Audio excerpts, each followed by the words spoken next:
small, intellectually, politically, and economically insignificant Africa. But is that really true? Now, here are the facts.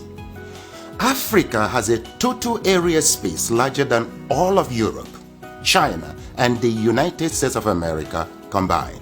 Yes, it is 3 times the area of China, 3 times the area of Europe, 3 times the area of the United States of America, meaning you can transplant China, Europe, and United States, and several other countries on the Africa continent, and they will fit neatly. Africa is 30.5 million square kilometers and a youthful population of 1.3 billion inhabitants. China is 9.6 million square kilometers and 1.4 billion inhabitants. India has a total space of 3.3 million square kilometers and 1.4 billion inhabitants. Now, yet, Africa is projected as overpopulated, and pressure mounts on Africans and their leaders to depopulate. Why? Why?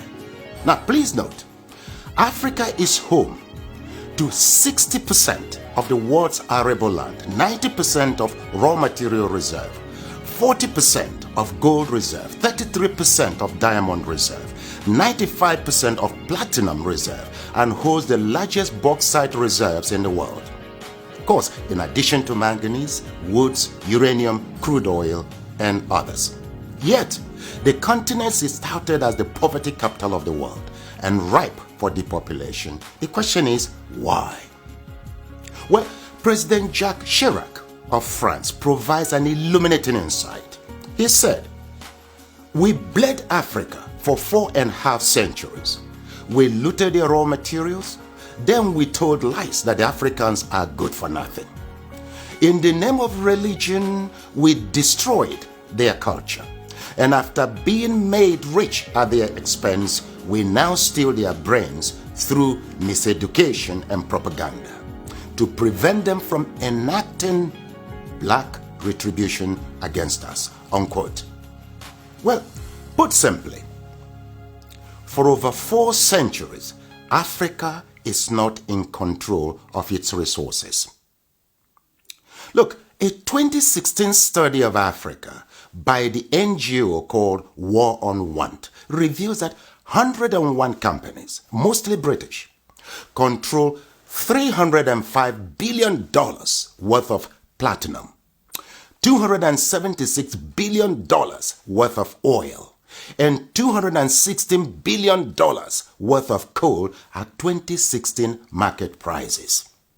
Yes, they own mines or mineral licenses in 37 African countries and control vast swaths of Africa's land, 4 times the size of the United Kingdom.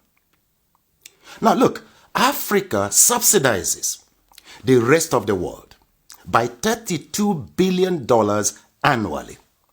A 2017 report by Global Justice Now and other groups estimates that $161.6 billion enter into Africa, while $202.9 billion leave Africa almost every year. For example, in 2017, Africa received a total of $19.7 billion in aid, but paid back $18 billion in debt repayments. Debt burden is killing Africa. African governments have borrowed between 25 and 75% of their GDP, but with little or nothing to show for it. Africans in the diasporas remit not less than $32 billion annually, but multinational companies siphon $32.4 billion in profits and illicit financial outflows. Look, an estimated $29 billion are stolen via illegal logging, fishing, and poaching annually. How can any continent, country, or people accumulate and sustain wealth, growth, and prosperity with such statistics? That's a great question. Well, look, hopefully, now you know your Africa better. Edmund Mbiaka once wrote, "Peace of mind always comes with knowing who you truly are. where you currently stand, where you positively need to be, and strongly believing in its possibility. Africa needs to control its resources, no doubt. For productive, patriotic, and effective leadership, we need our best and ablest citizens with fortified character in local, state, and federal governments. This must be given utmost consideration in upcoming elections across Africa. Let me say it once more. Our problem is not the age of our leaders, but unfortified character. It is your responsibility to protect and defend your Africa. The starting point is to educate and transform the mindset of our leaders and peoples.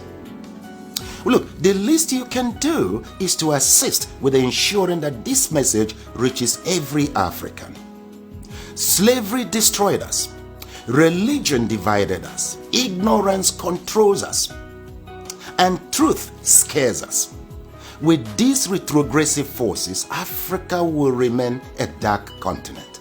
So we must renew our minds.